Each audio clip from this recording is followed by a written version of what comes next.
Estamos con Iván La Negra, secretario general de Transparencia, Asociación Civil Transparencia. ¿Cómo está, señor La Negra? Muy buenas noches. Buenas noches. Quería empezar con el tema del ministro de Desarrollo Agrario y Riego, Javier Arce, porque, bueno, en esta entrevista él ha reconocido que efectivamente él no señala que cometió un delito, pero que sí omitió información en su declaración jurada sobre las investigaciones que tenía en curso, más de 20 entendemos. Y bueno, nos señalaba que ya lo corrigió y hoy le entregó un cargo al presidente del Consejo de Ministros, Aníbal Torres, ¿no? 31 de mayo.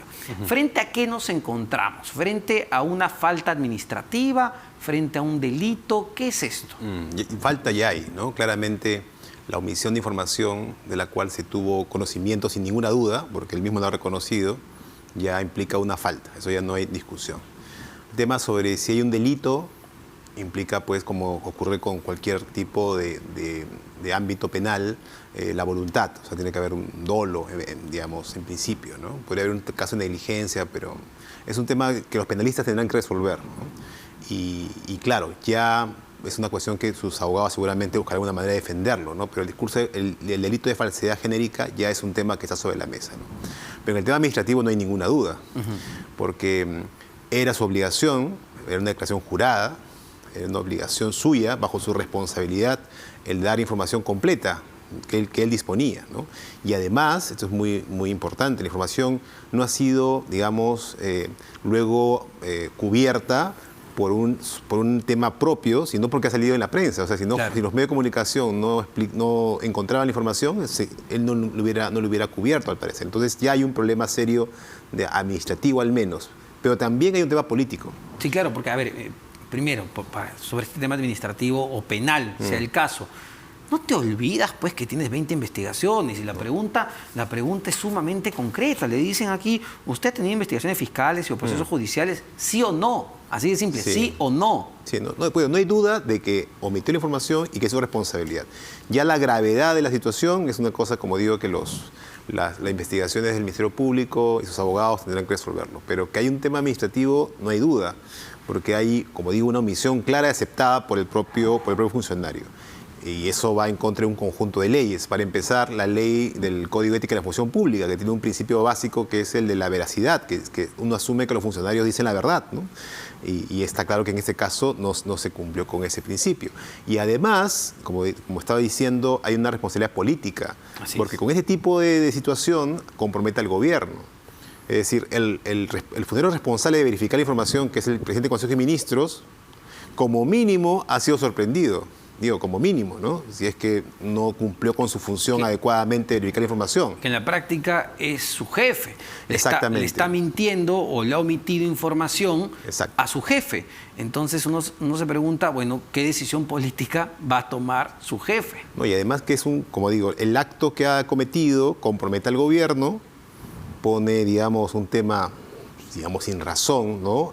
En manos del gobierno, que es tener que dar cuenta por un funcionario que no ha respetado el principio de veracidad, que ha mentido, y por lo tanto todo eso trae un conjunto de consecuencias. Entonces lo que uno esperaría de un responsable político es pedir inmediatamente la renuncia de ese funcionario, y es lo que inmediatamente haría, ¿no? Una persona que se siente, pues, afectada por esta actuación. Ahora, además está el tema de la responsabilidad del propio presidente del Consejo de Ministros, que dice la ley, tiene que verificar la información y entre los 5 días digamos, reportar, ¿no?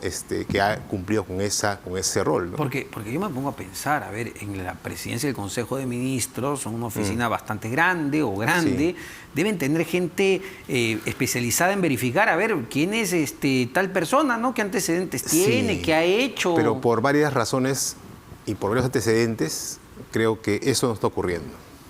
Es decir, si alguien lo está haciendo, aún si alguien lo estuviera haciendo, es evidente que no le hacen caso.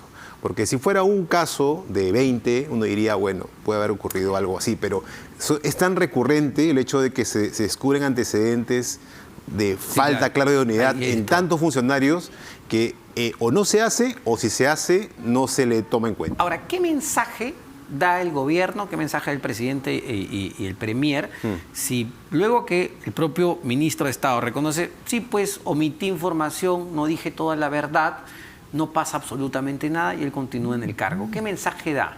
Terrible, ¿no? Terrible que no es un valor del gobierno el respetar pues este principio básico de actuar en base a la verdad, ¿no? Digamos, sería fatal. El problema, claro, es como se dice ahora, es una raya más al tigre, ¿no? Es decir, hay tantos casos similares que a veces llega el punto en el cual seguramente el gobierno dirá, bueno, un caso más igual ya a estas alturas no hace la diferencia. Pero es terrible para el país, ¿no? Que tengamos que estar discutiendo no las políticas agrarias en este momento, sino discutiendo temas básicos de idoneidad e integridad de un ministro. Claro, porque no estamos hablando ni siquiera de la experiencia que no tiene para el cargo el ministro. Ni siquiera eso. O sea, es un nivel de irresponsabilidad al momento de designar funcionarios que en verdad hablan pésimo de las autoridades gubernamentales actuales. ¿Y cuál debería ser la respuesta o qué debería pasar en el Congreso de la República, donde además el día de hoy el ministro no acudió a la citación que tenía en la Comisión Agraria? Bueno, el Congreso ha tenido una actuación, digamos, sinuosa en estos temas, ¿no? En ocasiones, finalmente, tras muchos escándalos públicos, finalmente reacciona y pide cuentas, ¿no? Pero a veces ha dilatado muchísimo esta situación. Y además hay que recordar que el actual ministro ha sido también parlamentario andino. Y uno de los casos que se señala y que en la entrevista también mencionó es el tema de sus contrataciones personales, con lo cual revela que también dentro del propio Congreso hay problemas respecto la verificación de cuestiones básicas respecto de la integridad de los funcionarios. A ver, y se lo pregunto, ¿es ético, es transparente contratar a mi sobrina política? Yo entiendo, y él se escuda muy bien en la ley, que la ley se lo permite, pero ¿es correcto? Sí, no es correcto, porque es un tema, digamos, en el cual efectivamente puede haber una zona gris en la normativa, ¿no? Pero uno esperaría de los funcionarios que respecto de funciones públicas se contraten a las personas idóneas para las posiciones. Nuevamente es un tema de idoneidad, ¿no? Sí. Y si la persona no es idónea para el tipo de responsabilidad que necesita, está usando mal los recursos públicos. Porque eso es lo que pasa cuando uno contrata a alguien que no es idóneo para un puesto. Está usando de una manera equivocada recursos que son escasos. Porque tú necesitas que esa persona sea idónea para que cumpla un servicio público que está dirigido al ciudadano. Si se gasta mal ese dinero, estás en realidad sacándole la vuelta al ciudadano, a la ciudadana. Pero que entiendo es la principal crítica que se le hace justamente al gobierno del presidente Pedro Castillo en la mayoría de designaciones, no solo de ministros, ¿no? Sí, bueno, y además, porque en algunos casos los problemas de falta de unidad pueden tener consecuencias muy serias en políticas públicas esenciales. Es decir, lo que estamos viendo ahora, la capacidad del Estado de reaccionar de manera oportuna y adecuada a la crisis que se viene, ¿no? Si se toman malas decisiones y, como digo, estamos perdiendo el tiempo literalmente en discusiones sobre cosas básicas de los funcionarios en lugar de discutir las políticas públicas que se requieren llevar adelante, al final quien va a pagar la factura son los peruanos y peruanas del campo o de la ciudad que se ven afectados por esta crisis alimentaria. Así es. Una última consulta, señor La Negra, que tiene que ver ya con el presidente de la República. Lo estamos contando, porque se tiene que contar además. 98 días que el presidente Castillo no brinda declaraciones a la prensa. Sí. A ver, ¿qué nos dice esto? No sé si hay tiempos tan largos en otros países. No, o sea, normalmente A ver, hay dos niveles de comunicación, ¿no? Esta era la comunicación directamente al presidente, que es habitual, porque en un país como el nuestro, el presidente es el principal vocero de las políticas del gobierno. Y un principio de la democracia es rendir cuentas. Y no se rinde cuentas solamente al final de la gestión, se rinde cuentas durante todo el proceso. Y una cosa fundamental es rendir cuentas a la ciudadanía de las cosas que se van haciendo. Cuando un presidente no da entrevistas, no está dando cuenta. Es un primer nivel.